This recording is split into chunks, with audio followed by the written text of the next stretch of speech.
First responders say it's apparent they'd benefit from additional resources after last week's severe weather event. KXAN's Jennifer Sanders shares firsthand experiences of medics and firefighters who worked through the winter storms.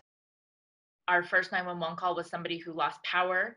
He was reliant on his oxygen concentrator to live. Selena Shea, president of the Austin-Travis County EMS Association, is reading from her open letter.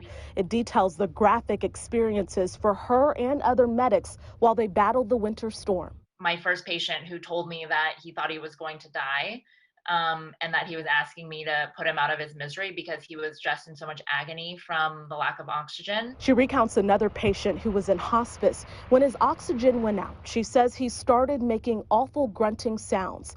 And then she writes, "It's not acceptable to die like that, in agony." Her team let his wife cry against his chest for 5 minutes because they felt that was all they could safely spare. Emotional stories like that coming from first responders across the area, including Austin Fire Specialist Kevin Horton, who worked 120 hours straight. I remember we had a call on 12th Street.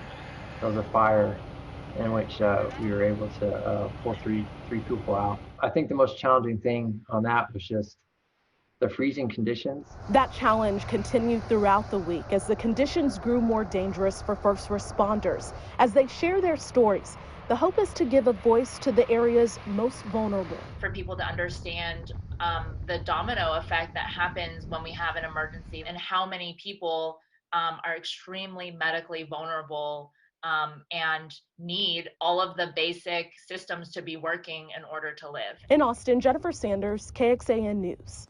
The Austin EMS Association mobilized at the beginning of the storm to raise money and deliver 1,800 meals to first responders, hospital staff, and local shelters. They've created a winter storm relief fund to help medics affected by the storms. The Austin